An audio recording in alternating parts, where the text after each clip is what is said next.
Friends, మనం ఇప్పుడు polity 2 చాప్టర్లు చెప్పుకున్నాం. గత 2 చాప్టర్లు ఏం చెప్పుకున్నాం అంటే కంపెనీ యొక్క పరిపాలన, కంపెనీ పాలనలో వచ్చిన చార్టర్ చట్టాల గురించి చర్చించుకున్నాం. అదే 1773 చార్టర్ చట్టం నుంచి 1853 చార్టర్ చట్టాల వరకు మనం చర్చించుకున్నాం. అసలు కంపెనీ యొక్క పరిపాలన ఎలా జరిగింది, ఆ చట్టాల యొక్క ప్రాముఖ్యతలు ఏంటి మనం చర్చించుకున్నాం. అలానే ఆ కంపెనీ పాలన అనంతరం దాని తర్వాత వచ్చిన చక్రవర్తి పాలన, ఇది ఎప్పటి నుంచి ఎప్పటి వరకు జరిగింది, చక్రవర్తి పాలనలో తీసుకొచ్చిన ప్రముఖ చట్టాలు ఏంటి మనం ఇప్పుడు చర్చించుకుందాం ఫ్రెండ్స్. ఇది చక్రవర్తి పాలన అంటే 1858 నుంచి స్వతంత్రం వచ్చిన నాటికి అంటే 1947 వరకు ఉన్న పరిపాలనని చక్రవర్తి పాలన అని అంటారు అనమాట. ఈ చక్రవర్తి పాలనలో తీసుకొచ్చిన మొట్టమొదటి చట్టం భారత ప్రభుత్వ చట్టం 1858 అనమాట. అసలు ఈ కంపెనీ పాలన ఎందుకు అంతరించింది, అలానే చక్రవర్తి పాలన ఎందుకు తీసుకొచ్చారని అంటే 1857లోనే దేశంలోనే సిపాయిల తిరుగుబాటు అనేది జరిగిందనమాట. ఇదే అతిపెద్ద ఉద్యమం, దీన్నే ప్రథమ స్వాతంత్ర సంగ్రామం అని కూడా అంటారు అనమాట. ఈ సిపాయిల తిరుగుబాటు అనేది ఎందుకు జరిగిందంటే కంపెనీ యొక్క దుష్టపాలనకు వ్యతిరేకంగా, వారి యొక్క అణచివేతకు వ్యతిరేకంగా జరిగిన ఉద్యమం అన్నమాట. అయితే ఇందులో సిపాయిలు ఒక్కలే పాల్గొన్నారా అంటే సిపాయిలు మాత్రమే కాదు, వివిధ వర్గాల ప్రజలు సైతం పాల్గొన్నారన్నమాట. అది సాధారణ ప్రజలు అవ్వచ్చు, రైతులు అవ్వచ్చు, చేతి వృత్తుల వారు చేసుకునే కార్మికులు అవ్వచ్చు, లేదంటే స్థానిక రాజులు కూడా అవ్వచ్చు అనమాట. వీళ్ళందరూ కంపెనీ యొక్క పరిపాలనలోని తీవ్ర అణచివేతకు గురయ్యారనమాట. వీళ్ళందరిలో నుంచి వచ్చిన ఆ అగ్నే ఒకసారిగా బద్దలయ్యి అదే అగ్నిగోళంలో తయారైందనమాట. ఆ విధంగా జరిగింది.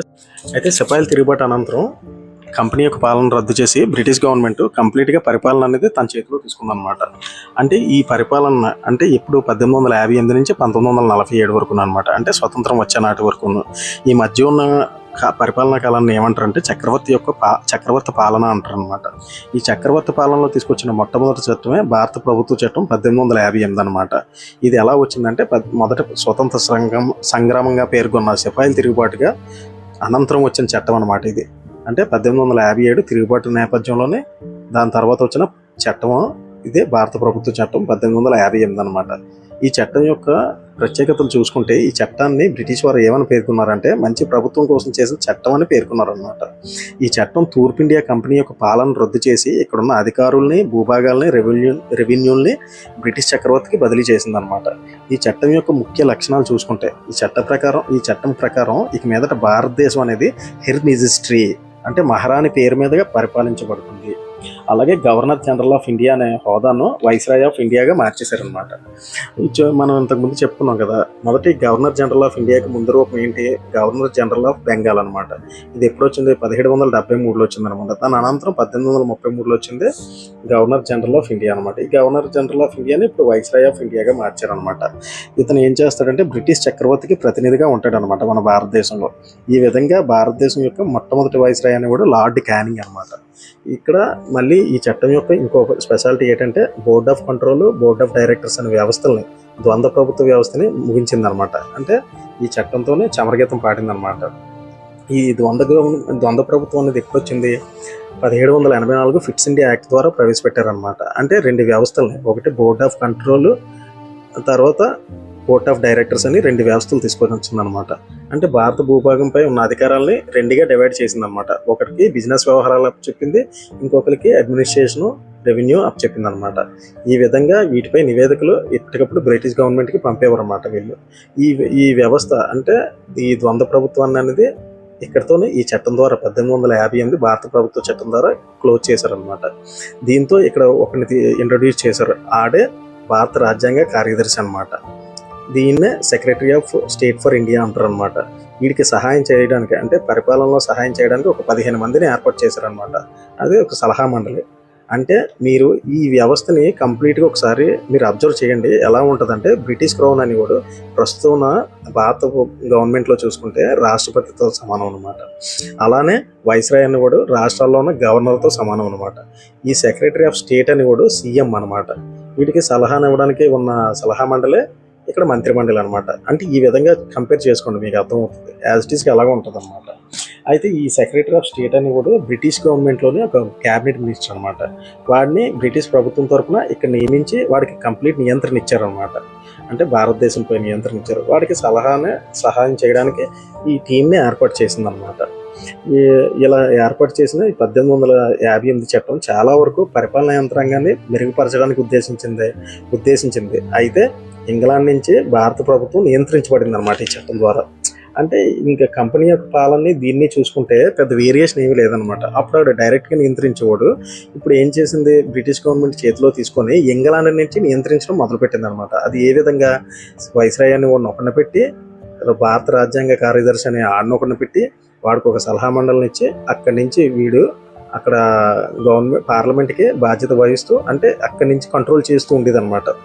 అంటే ఏ విధంగా చూసుకున్నా ఈ పరిపాలనలోనే ఎటువంటి మార్పులు లేవన్నమాట, మనం ఊహించినట్టుగా. ఈ విధంగా 1858 చట్టం అనేది ఈ స్పెషాలిటీస్ కలిగి ఉన్నదన్నమాట. అలానే తర్వాత వచ్చినాయి కౌన్సిల్ చట్టాలు అంటారు అనమాట. ఈ కౌన్సిల్ చట్టాలు ఎన్ని వచ్చాయంటే 3 చట్టాలు వచ్చాయన్నమాట ఈ కౌన్సిల్ చట్టాలు. అదే 1861, 1892, 1909 అనే 3 కౌన్సిల్ చట్టాలు వచ్చాయన్నమాట. అయితే 1857 సిపాయిల తిరుగుబాటు అనంతరం బ్రిటిష్ ప్రభుత్వం అనేది ఒకటి గుర్తించింది అనమాట. అది ఏంటంటే పరిపాలనలోనే భారతీయుల యొక్క సహాయ సహకారాలు అవసరమని గుర్తించింది అనమాట. వాళ్ళ తోడ్పాటు అవసరమని గుర్తించింది. అప్పుడు దీనికోసం బ్రిటిష్ గవర్నమెంట్ ఏం చేసిందంటే పార్లమెంట్లో 3 చట్టాలను ఆమోదించింది. ఆ చట్టాలే 1861 కౌన్సిల్ చట్టం, 1892 కౌన్సిల్ చట్టం, 1909 కౌన్సిల్ చట్టం. అయితే వీటిలోని ఇండియన్ కౌన్సిల్ చట్టం 1861, దీని గురించి ఒకసారి మనం పరిశీలిస్తే భారత రాజ్యాంగ రాజకీయ చరిత్రలో ఒక ప్రముఖమైన మైలురాయి అంటారు ఈ 1861 కౌన్సిల్ చట్టాన్ని. ఈ చట్టం యొక్క విశిష్టత ఏమంటే భారతదేశంలో శాసన నిర్మాణ ప్రక్రియలో భారతీయులకు మొట్టమొదటిసారిగా ప్రాతినిధ్యాన్ని కల్పించిందనమాట.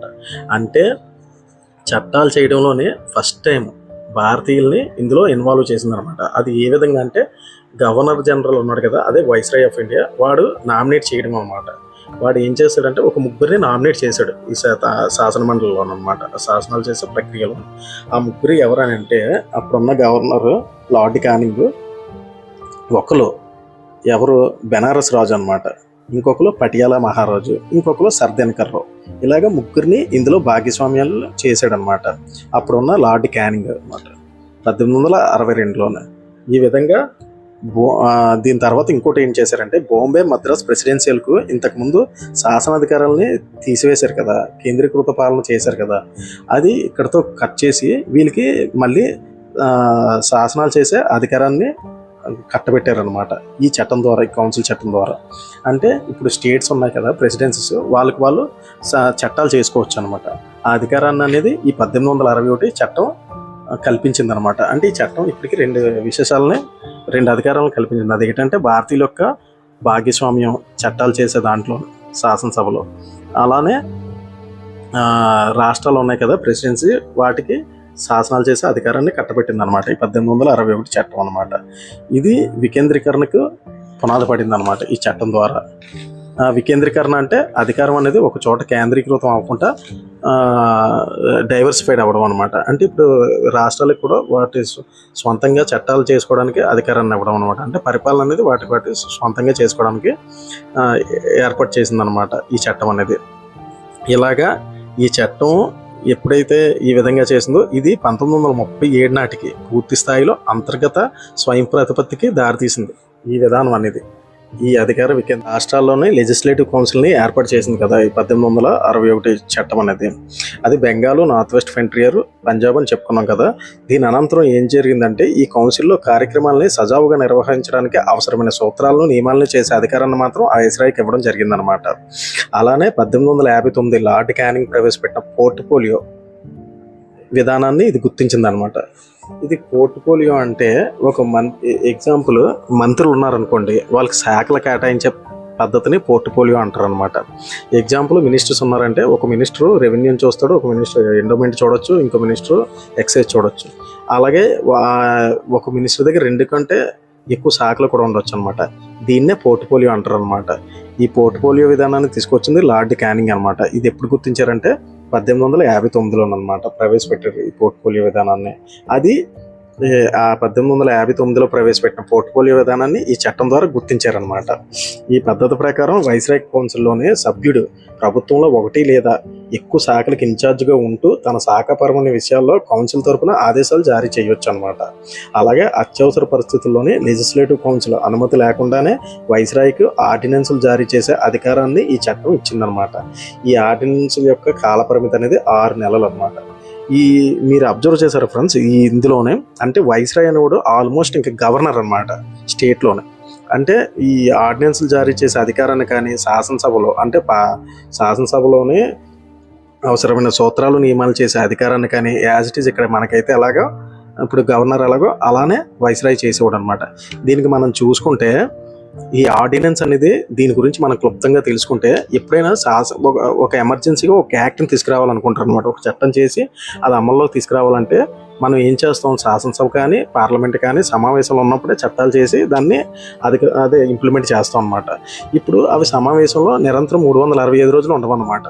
అండ్ అలాంటప్పుడు ఏం చేయాలి, ఏదైనా ఒక ప్రముఖమైన చట్టాన్ని అమల్లోకి తీసుకురావాలంటే అప్పుడు శాసనసభలు అనేవి వర్కింగ్లో ఉండవు. కాబట్టి దాన్ని రాష్ట్రాల్లో అయితే గవర్నరు, సెంట్రల్లో అయితే రాష్ట్రపతి ఒక ఆర్డినెన్స్ రూపంలో తీసుకొస్తాడనమాట.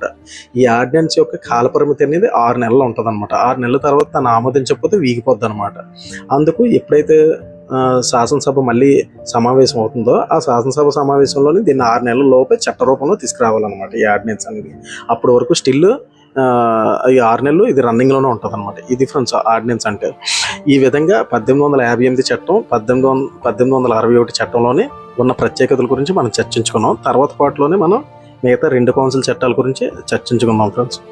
ఈ వీడియో కానీ మీకు నచ్చినట్లయితే లైక్ అండ్ సబ్స్క్రైబ్ చేయండి.